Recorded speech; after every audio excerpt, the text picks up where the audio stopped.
Nagrereklamo ang isang babaeng nagbalik Pilipinas mula Dubai nang harangin daw ng customs dahil sa dalawang smartphone na nakita sa kanyang bagahe. Sabi po ng Bureau of Customs, hindi dineklara ng pasahero ang mga cellphone na pwede pa raw dapat patawan ng buwis. Nakatutok si June Veneracion. Isang galit na pasahero sa Clark International Airport ang makikitang kinukumpronta ang mga tauhan ng Bureau of Customs. Sinasabat yung yung padala mo. Sinasabat Anong tawag dito? No-hold lang kayo. Ino-hold. Sabi ng pasahero, hinarang siya ng mga taga-customs dahil sa dala niyang mga cellphone sa carry-on luggage. Yung phone pong yun, nire-box lang po.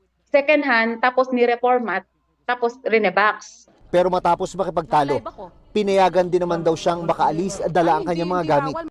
Kung alam mo po na tama ka, ipaglaban mo. Sa kanyang pakikipag-usap sa mga opisyal ng customs sa Clark, paliwanag niya, 100,000 yan, ang sabi po niya. Tapos ang limit daw po is 10,000 pesos lang. Sabi ko po, padala lang ito. Tapos ang sabi po niya, bawal daw po ang magpadala. Kasi daw po, ako daw po ang nakapirma. Sabi ko po, yung iPhone na to, hindi po to 100,000. iPhone 12 lang po to. Tapos ako po ang bumili nito online. Kasi po, yung nagpadala po kasi, pinautang ko, gamit po yung credit card ko. So ako po ang bumili. Ang nangyari, kanyang ipinost sa social media at agad nag-viral. Sa incident report ng Port of Clark na ibinigay ng isang source, dumating ang pasahero sa Clark International Airport noong May 3. May mga nakita raw na selyadong cellphone sa carry-on luggage ng pasahero, kaya kinailangan ng examination. Nagalit daw ang pasahero sa mga customs personnel nang pinakiusapan siya na susuriin ang kanyang carry-on luggage. Nang tignan naman ang kanyang customs baggage declaration form, no ang kanyang sagot sa tanong kung meron ba siyang dalang cellphone o iba pang kaparehong gadget na lampas sa bilang na pang personal na gamit. Sabi ng isang opisyal ng customs, ibig sabihin kapag lampas ng isa ang dalang cellphone ng pasahero at bago, kailangang ideklara.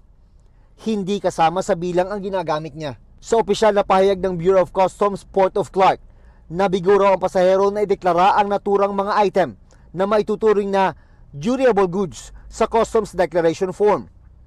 Ang hindi raw pagdedeklara nito ay paglabag sa batas at maaring mauwi sa pagkumpiska at iba pang multa. Sa ilalim ng alituntunin ng customs, ang mga OFW may pribileho dapat na magpasok ng mga produkto at gamit na tax-free basta't hindi lalagpas sa 150,000 pesos ang halaga. Pero sa bahagi ng type of traveler, resident daw ang deklarasyon ng nagrereklamong pasahero at hindi OFW. Nang mag-viral ang insidente, nakipagdialogo si Overseas Workers Welfare Administration Chief Arnel Ignacio sa mga opisyal ng Port of Clark ng Customs. Inilatag sa kanya ng mga taga-customs ang mga detalye ng insidente. Ano ko na dineklara OFW kayo. So ang pinataw sa iyo, yung pang turista.